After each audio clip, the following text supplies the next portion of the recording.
Welcome to John Martin Talks, where we battle ignorance and apathy daily. The growing ignorance of just how special this experiment we call the United States of America is, and the apathy that we can't or won't do anything and everything to save her. And boy, we better be willing to do anything and everything these days. That little mantra I put out there, I think, means more today than it ever has, because our country is at threat from inside and out, is it not? I mean, we are going through some changes.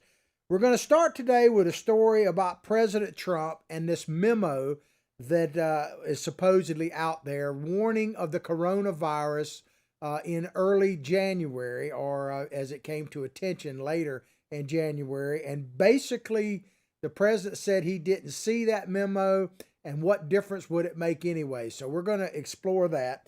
And then we're going to do a follow-up to a story we talked about yesterday, and that is about our oil industry in the United States of America and how we went from being the leading producer of oil in the world and an exporter of oil under the leadership of Donald Trump to now, based on several factors, and we'll get into them in just a moment, we are poised to once again be an importer of oil, most of it probably coming from the Middle East and Saudi Arabia. So we'll talk about what that means and what we might be able to do about it.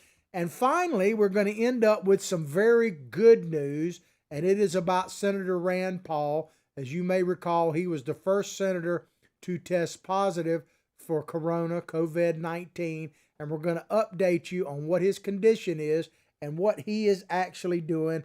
And I'll tell you ahead of time, it is really good news. But we start with an article from The Hill. Trump says he didn't see Navarro memos, but wouldn't have changed course if he had.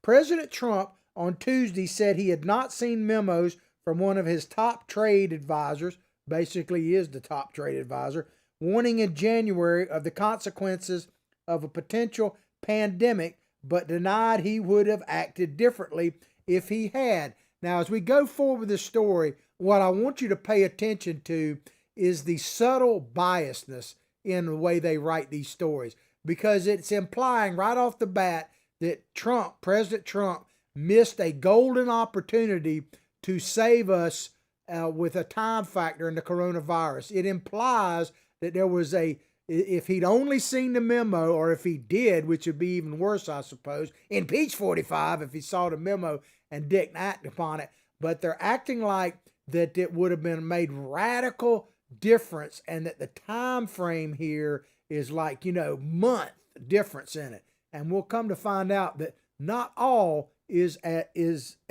it appears. Imagine that. Excuse me. I don't know about where you are, but I tell you, and I'm sure it makes people nervous.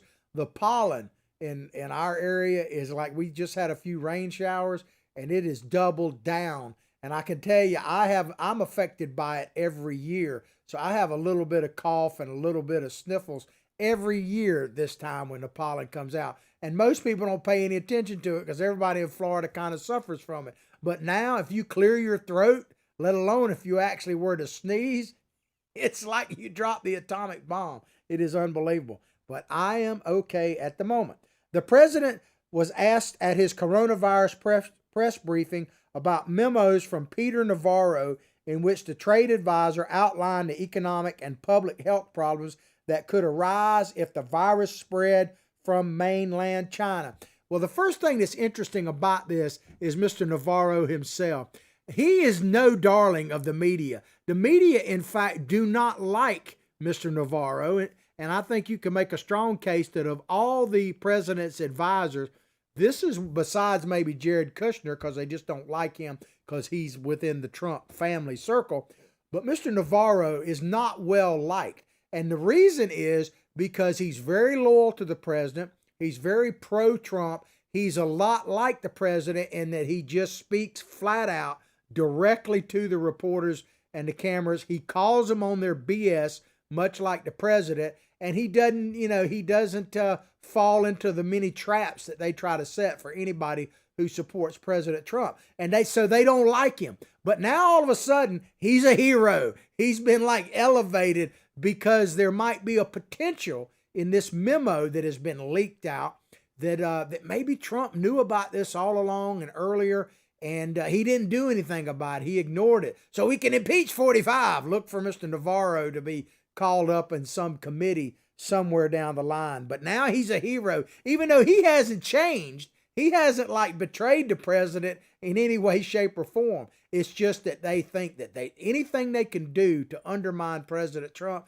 they being the mainstream media, the progressive Democrats, which lead the Democratic Party, the never Trumpers, all of them, all the same. Now Peter is a hero for a moment, but I suspect, being the man that he is, he will go back to villain very soon.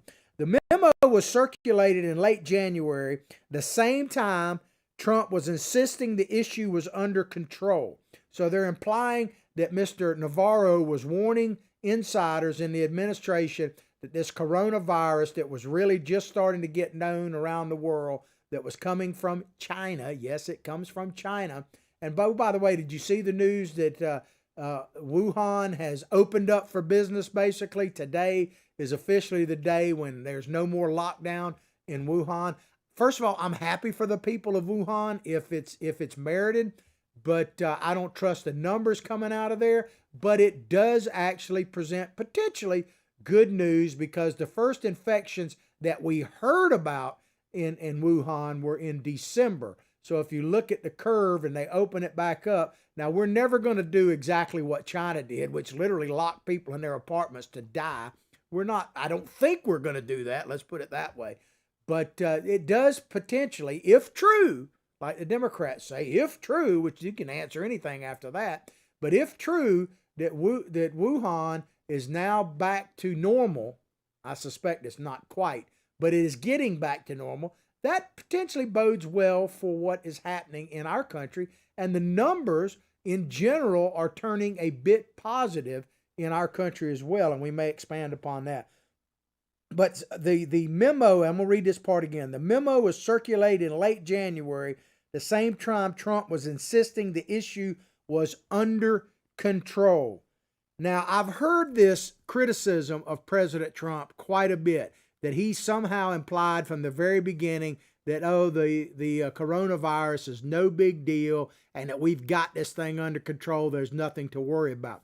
There are some, to be fair, there are some elements of the criticism that may in fact be justified, because the president did seem to take a little bit of time, not with the shutdown of China, but with the implications like with testing and how important that would become. As I said on yesterday's show, part of the problem we had is we just have not been prepared for this pandemic scenario as a nation. And we should have been better prepared, given the fact that I think many people, Bill Gates, and I know there's some things about him that people are suspect about, but he back in 2015, apparently in one of these TED videos that didn't get a whole lot of play at the time, warned the world that the pandemic that might kill 10 million people is something that we better get our hands around. Not necessarily the coronavirus, but in general. And I think regardless of what you may think about Mr. Gates, I think what he was saying at that time has been true all along, that in our modern world where we can, at a drop of a hat, literally be in the United States one day and 10 hours later or 18 hours later in the middle of China and vice versa, and we don't really have borders anymore, at least we didn't, that a pandemic situation was inevitable at some point. I don't think there's ever been any doubt about this. But back to this criticism of President Trump saying that, hey, nothing to see here, move along, everything under control. He didn't really say it like that. And the biggest thing that I will defend the president on, and he talks about it later in this article, President Trump is a positive person. And he really sees that one of the things that the president needs to do is to keep the American spirits up. And he's absolutely right about this. I got into a little bit of debate with one of my progressive friends out there. He says he doesn't watch the show, but if you are, good morning to you. You know who you are. And I do have some progressive friends, and I like good, honest debate. My wife can't stand it. She says, why do you talk to them people on the telephone? It's because I like to be challenged. I have no problem being challenged. I'm right most of the time, but, let me tell you a little something here. If you don't get anything else out of the show, get this. People who think they're always right are extremely aggravating to those of us who are. I'm just saying. But anyway, back to President Trump and under control. I don't think you can make a case, and I said this to my friend last night, show me the video where President Trump said that this is no big deal, that we're under control, and that they're, when, especially this timeline of reopening the economy and all that. He basically said, I hope, I'm wishing, I'm hoping, and that kind of thing. He never really made very many definitive statements about that. Perhaps he should, you could argue that, but the president is about giving hope, because keep this in mind, and this is what I told my friend last night, the American people thrive on hope. There is nothing that we cannot do or overcome if we believe in ourselves, and I firmly believe that based on the history of this great country. So I do believe that we will put this behind us if the American people are energized, have hope, and believe that they can do it. They can do it. That doesn't preclude us from believing in science, by the way. The two can go hand in hand. Trump said, referring to his decision at the end of January to restrict travel from China, he said, I don't think it would have changed it because I basically did what the memo said. What he's talking about is in this Navarro memo, basically was talking about shutting down travel from China. So the president, he did what the memo said. Now, could he have acted earlier? Well, that's certainly debatable. But as you will see, if you pay attention, and I'm going to make sure you do, that things, as I say, are not all they appear to be. Because you just read the headline, you hear what the press is saying. They're making it sound like Navarro was a hero and that Trump and the rest of the administration just pushed him off to the side. That is not what happened at all. Trump said he read about the memos, which were published by Axios late Monday night, and he said maybe a day ago.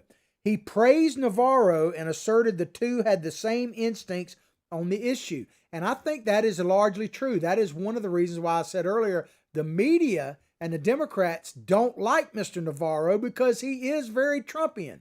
They just don't like the guy. But Trump went on to say it was a feeling that he, Navarro, had. I think he told certain people on the staff, I didn't see it. Well, ladies and gentlemen, I hate to break it to you, that's not unusual. One thing the press does with Trump is anything that happens, they make it seem like this is extraordinary. Not extraordinary, but extraordinary. That, that this is something that's never happened before. Or this is unprecedented. And some of what President Trump does, like promises made, promises kept, is unprecedented. But hiring and firing people, not unprecedented. For a president not to see a memo that is generated in his staff is not unprecedented at all. Do you really believe the president sees every single memo that comes out between the various departments, heads, and advisors? No, there is nothing like that. As a matter of fact, they would go to the chief of staff generally first, and the chief of staff, one of their jobs would be to weed out the wheat from the chaff, because the president simply does not have time to review everything. Should he have seen this particular memo? You could certainly make an argument that that is true, but it's not unusual for a president not to see a sort of inter-office memo. The press would make you think that is way out of bounds, and it's simply not true.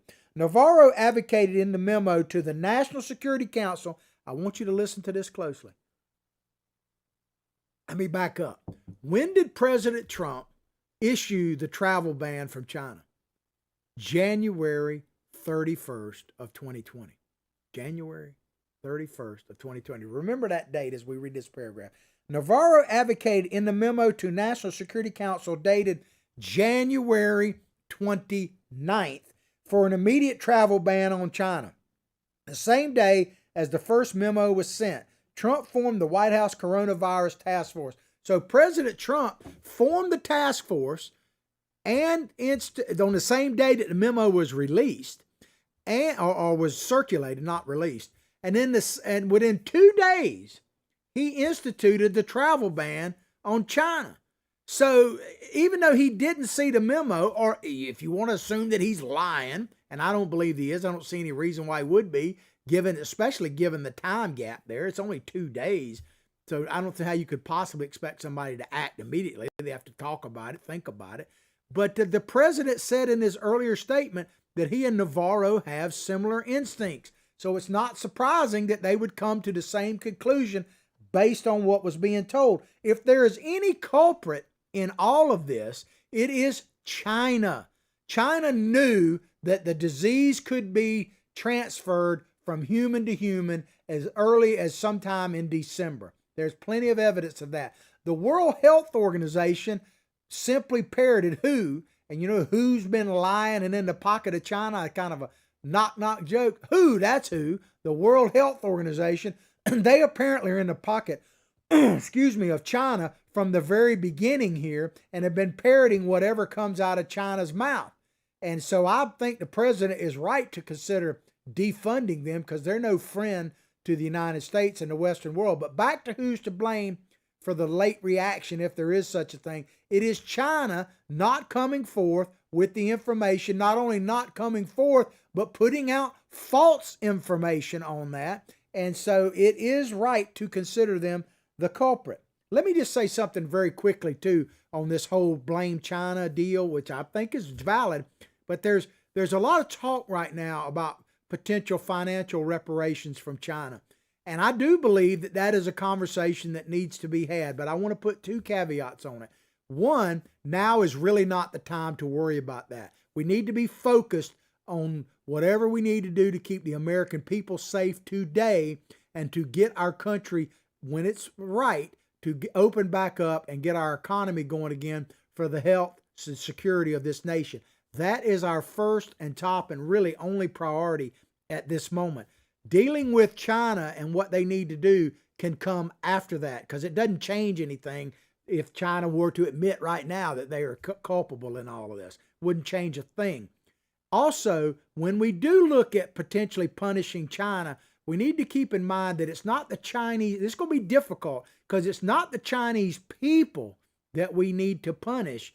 It is try to hold the Chinese Communist government to account because they're two different things. Because what will happen if we're not careful is we will end up punishing the very people that we're hoping one day could make a change in China, and that is the Chinese people. And we don't necessarily want to do that. So I just want to throw that out there while we're having all these conversations. Don't get distracted. We need to focus on right now and the security, health, and welfare of this country. Those other conversations can come afterwards.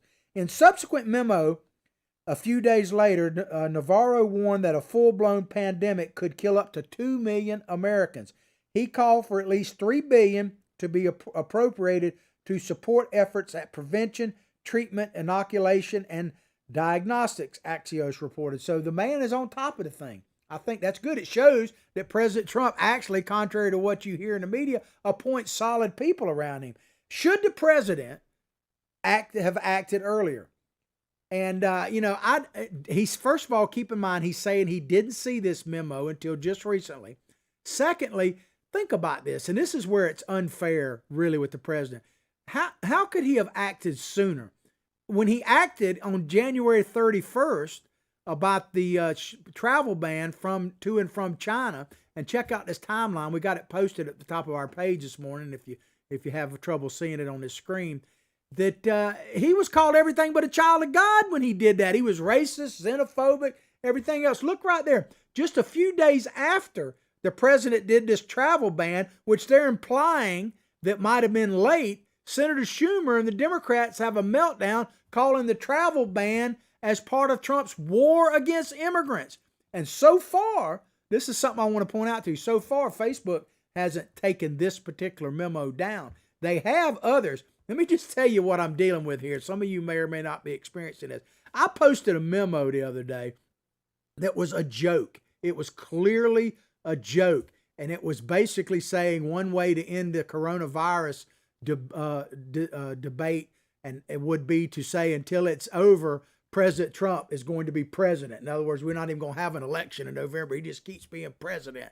And the Democrats would then basically come back and say, no way, right off the bat. It was a joke from day. Any human being should be able to read that as a joke. That got pulled by the Facebook censors as being false campaign information. false voter information. I wasn't giving any false information. I wasn't giving any voter information at all. It wasn't about true or false. It was satire. That's what it is. And I guess the fact checkers don't know the difference. But I want to say, whenever I criticize Facebook, I want to make sure I point out to my good friend, Algorithm, I still love you, brother. I'm not picking a fight with Algorithm, and the flowers that I've ordered for you should be there very soon. But should the president have acted earlier? You could certainly debate that. I'm open to talking about that. But the reality is there's no way he could have acted earlier, because he acted and they still said that he was everything but a child of God. While Trump curbed travel ban, I want you to get this. Listen to this. Listen to the bias in this and the intentional misleading you of this. It takes a real professional to do it the way they do it. While Trump curbed the travel ban from China at the end of January, he continued to downplay the virus into February. But they failed to mention that while at the end of January, that end of January was 2 days after the memo circulated within the White House from Mr. Navarro. So 2 days. And they're making a big deal out of it, implying that it was like a month before the president acted. It was 2 days. And by government standards, that, ladies and gentlemen, is a speed record. But it says, while Trump curbed travel ban from China at the end of January, he continued to downplay the virus in February. He said at various points that month that the virus would dissipate in April with warmer weather, that the number of cases would soon drop and close to zero. President Trump, and I told my friend this last night, send me the video because I want to see it. I'm not saying it doesn't exist. I just haven't seen it, and I watch a lot of them in preparation for this show. Show me the video where President Trump made definitive statements like, we'll be open by Easter. He never, ever said that. He said, I hope we will. He's talking about hope. You remember hope and change when that was like that? Well, Donald Trump is trying to give us hope, and he's definitely given us change we could spend during his presidency. So his hope and change is real hope and change, not trying to fundamentally change America, but to uplift Americans to fundamentally take their country back. And we don't need to take our country back, by the way, from Obama. We need to take our country back from our own ignorance and apathy. And that's why I battle it, because it's up to us. We have the government. My daddy used to say this, and he's very right about this. We have the government that we deserve, because we're the ones who've been ignorant and apathetic about this. And you remember what Thomas Jefferson said, you want to be both ignorant and free. You want what never was and never will be. The one thing that needs to come out of all this suffering is that the American people need to regain their backbone, their spine, and their personal responsibility for the government that leads us. We need to do that to a person, period. And we can't just rely on the government. That's one of the things that troubles me about all of this, is that government is growing during this time, and we need to take it back, ladies and gentlemen, no matter what happens. But the president gave out hope. Trump defended his rosy tone at the time, back to this article, telling reporters on Tuesday that he believes his role as president is to be a cheerleader. I wholeheartedly agree. That doesn't mean he doesn't tell us the truth. But what is the president? I've been saying, is president, I guess if you go by these pundits, the president's supposed to come out and go, attention, in a press conference every day, we're all going to die. And we are. Someday we are. I mean, someday we're all going to be held account, right? No matter what you believe, the end time does come for us individually, whether collectively or not, with that full moon and all that. Who knows, man? I do know that there's a book out there somewhere that says, no man shall know. So, I kind of trust in that book. Something we might need to dust off. If you don't know what I'm talking about, ask me in Facebook, and I'll give you a hint or a clue to what it is. By the way, if you agree, disagree, just want to say hello, goodbye, or like somebody said the other day, who gave this idiot a microphone? Well, I worked real hard to get where I'm at right now, and maybe you ought to try it too. But anyway, chime in on whatever Facebook page you're listening to here, and it's growing every day, and I'll get back to you as soon as possible. If you're watching like on America's Voice News Network, where you download the free app, first of all, iPhone, Android, we're on Roku, Fire Stick, Apple TV, Pluto channel now on all of those streaming devices. We're on every day at midnight, I think now. They're putting us, we're late night TV. We were frightening, I suppose, on that. But we're on Dish Network, channel 219 now, broadcasting all across the universe. So if you want to chime in from there, just go back to the Facebook page. Let me know. We also have a YouTube channel that is up to date now. John Martin Talks. Spell it all out and it will pop up. But tell me, and I'll get back to you as soon as I possibly can. But we are all going to die someday. Some will die today. I just hope it ain't me today. I'm ready to keep going as long as the good Lord. I pray about that every day. I just say, Lord, help me. You know, let me just tell you, I'm not a big preacher, but I keep my prayers real simple because I figure God kind of knows what's in my heart. But I say simple stuff like, Lord, help me so that I can help others. We're going to talk about a gentleman in just a minute that prayer has come true for. But President Trump said, I'm a cheerleader for this country. I don't want to create havoc and shock and everything else. So the bottom line, could Trump have acted sooner? There's no question he could always have acted sooner. But when you're talking about the response, a couple of things, and I'm not laying it all on impeachment, but the idea that he was distracted by that is real. There's no question. Let's put it this way. The entire country, and certainly D.C., our government, was totally eaten up with impeachment when this virus thing first started kind of popping on the national scene. So a lot of what President Trump tries to do, is hampered by another virus. And it's not the coronavirus.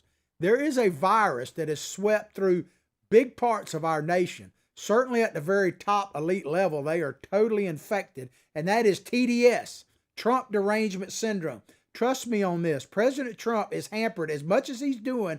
He is like working with they're trying to tie at least one hand behind his back with Trump Derangement Syndrome because everything he does is absolutely wrong in their eyes. Like I've told you, he's guilty of the worst crime in the history of being president. And he's absolutely guilty of it. He won. And they cannot stand it. And they're still scared he's going to win again. And that's the only reason he was impeached, by the way. But if President Trump was seen to walk on water at the reflection pond, the New York Times would say Trump can't swim. That's why, and I haven't said this, I posted on my Facebook page, that's why one of the President Trump invoking these War Powers Act, what he should do is make like the Washington Post and the New York Times switch over to printing toilet paper. They could still have their print on there, but then it at least would be useful. But keep in mind that timeline meme. We could post it again, but it's right at the top of my Facebook page right now, John Martin Talks. This timeline meme is very important because they want to hammer President Trump, who was the first leader in the world, not just the United States, to act when all others wouldn't. He had the courage to act when the rest of these yahoos, even after he acted, were saying, oh, there's nothing wrong, nothing to see here, move along. All right, we're going to move on to kind of a follow-up story here. This is from Politico. We talked about this last week. I told you how to get best way to get our shows. This is from Politico. U.S. to become net petroleum importer again amid oil meltdown. So I've been warning you about this. We had become the number one oil producer, fossil fuel producer in the world. Number one during President Trump's rule, so to speak, during President Trump's presidency. And we were a net exporter under President Trump. But all of that appears to be on the verge of coming apart, and I'll explain. The United States is likely to become a net importer of crude oil and petroleum products later this year, undercutting President Donald Trump's touting of the U.S. as achieving energy dominance under the administration. I love their choice of words, touting. And so I come from a long line of school teachers. If you're new to our show, first of all, where you been? And secondly, welcome. You're in the right place now. As one buddy of mine says, Craig, good morning to you. The truth starts here. You're not going to find political correctness on this show.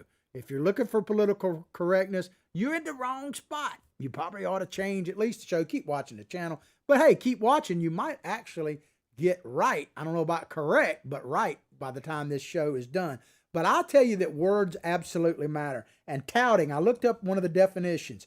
The touting is an attempt to persuade people of the merits of someone or something else. In other words, it doesn't have to be that the merits itself speak for it, that you have to basically sell it. Well, Donald Trump is good at selling. He's a little bit P.T. Barnum, and I actually like that about him. You know, the greatest show on earth, and the Trump presidency has been that, no doubt. And right now, these press conferences are, I don't know if you saw this, but in one of the press conferences this week, one of the reporters started to ask President Trump about this question, and he said about the price of a barrel of oil, and the president asked him, well, do you know what the price of a barrel of oil is right now? And the reporter was like, no. And the president basically said, well, then you need to do your research. Next question. I mean, President Trump, man, some people hate him for that. I love him. He's on his game, man. But touting, an attempt to persuade people of the merits of someone or something. So they use, believe me, these reporters, they're pretty good vocabulary.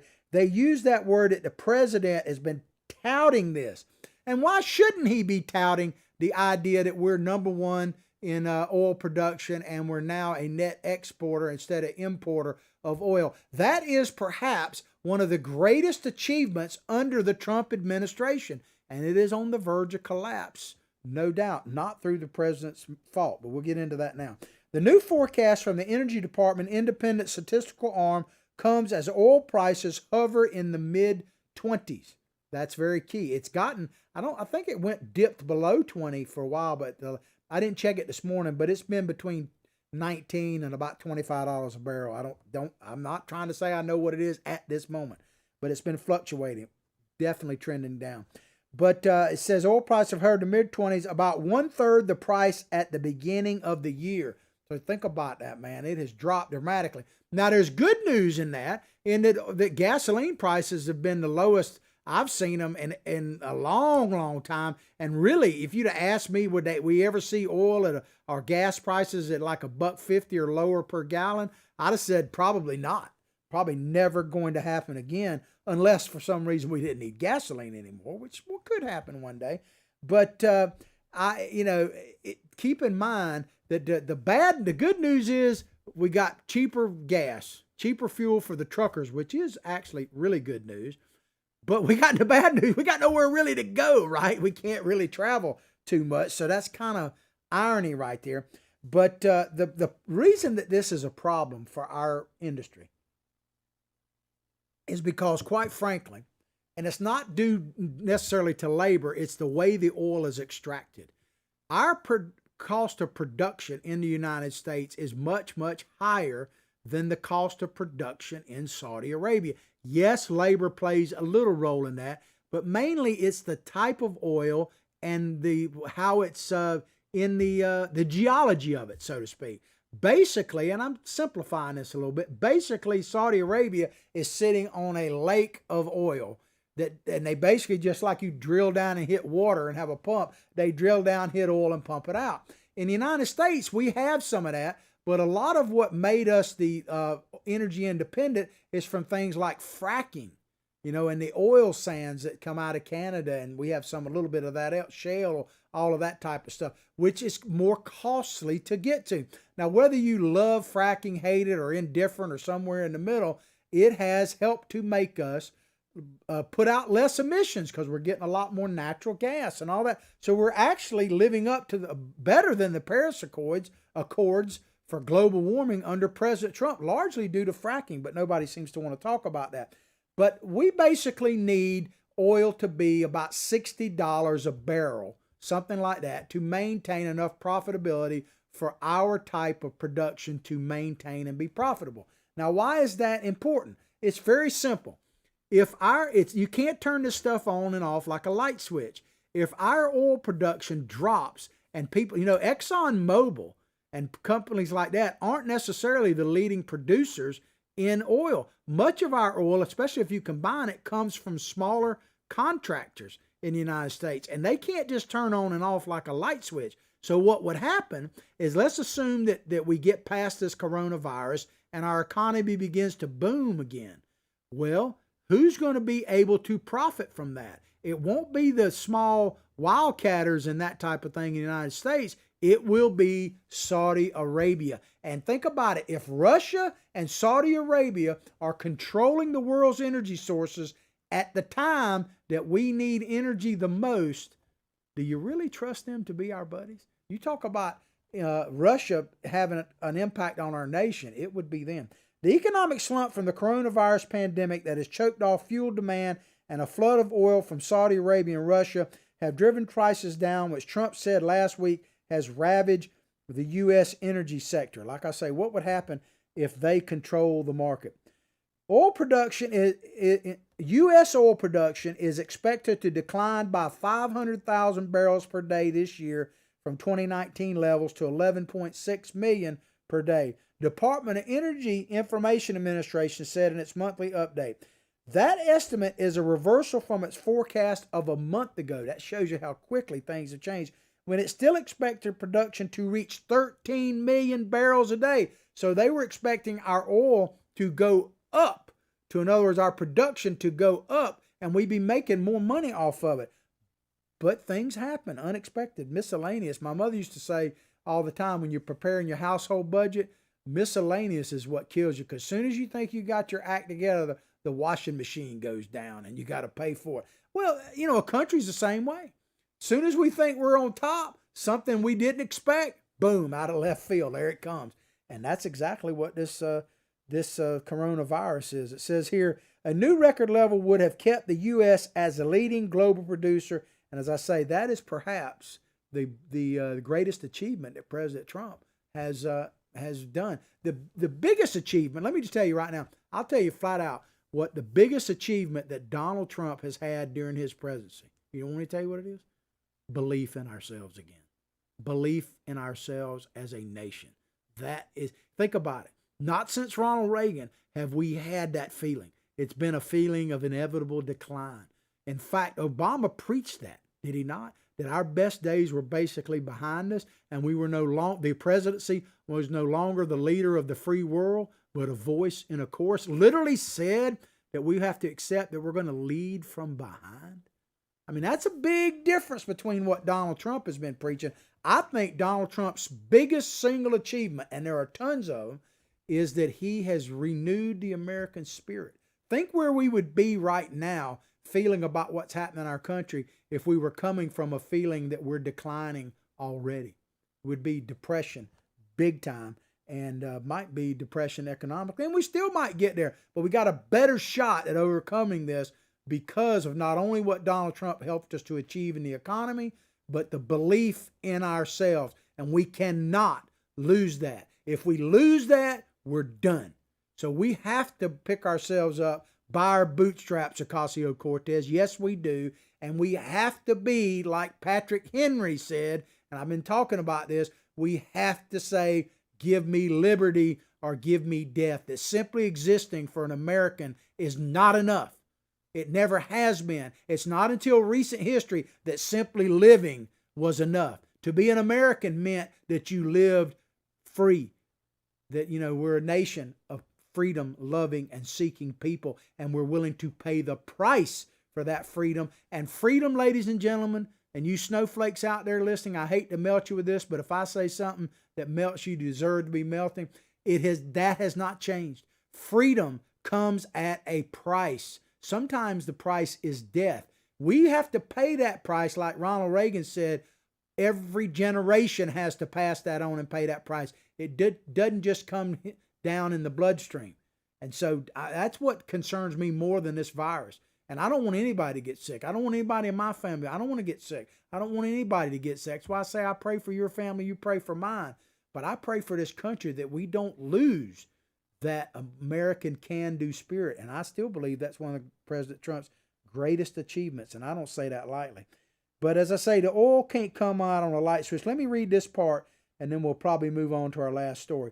Earlier on Tuesday, ExxonMobil became the latest company to announce cutbacks, saying it would cut, because of the price drop, it would cut its expenditures by $10 billion, or about 30% of its total, mostly from operations in Permian Basin of West Texas and New Mexico. Think how many jobs are going to be lost if they do carry through with that. I'm not trying to beat up on ExxonMobil. I think that they're probably making a decision they don't have a choice to. As I say, the cost of production in the United States per barrel of oil is higher for multiple reasons than in Saudi Arabia. But the main reason is not labor, and it is due to how our oil is extracted and the type of oil we have. We need to keep that in mind. Let me check my time. I got a few more minutes here. Let me just conclude with this part right here. Energy Secretary Dan Brouillette will also be participating in the OPEC's meeting, and we're going to participate to a certain extent on Friday with a virtual G20 ministerial meeting to discuss global energy markets, the department said. So what should we do? First of all, we should buy American. We should become energy independent for ourselves. It's very important. And we may pay a little higher price at the pump for it, but we need to buy American. And by that I mean we could fill up the reserves right now. You know, oil and gas is about as cheap as it's going to get for a while, maybe cheaper, but we could fill up our reserves. President Trump has been doing some of that. He needs to continue.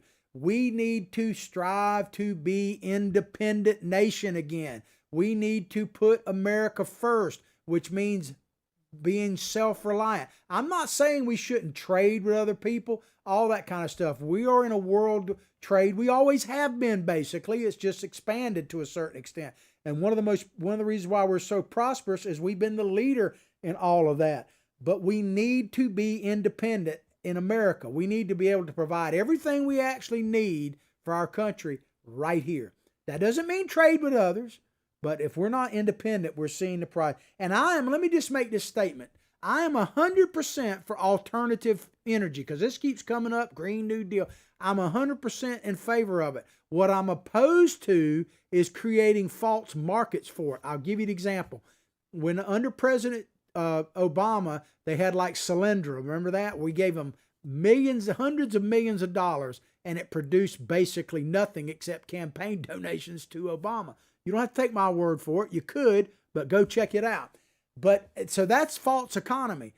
Give you an example of in solar energy. I'm 100% for solar energy, but the truth of it is that the technology behind solar energy is not where it needs to be for us to take advantage of it. For instance, like the battery capacity, we haven't really figured out how a reliable, efficient battery on a broad scale. And much of the production of solar energy, the tiles that do this, come from China once again. So we need to take that back. So I'm 100% for doing basically like a Manhattan Project on energy. I have no issue with us investing tax dollars in research through universities and other institutions to improve our alternative energy and be the leader in the world in producing that. But we have to be honest with ourselves at the same time.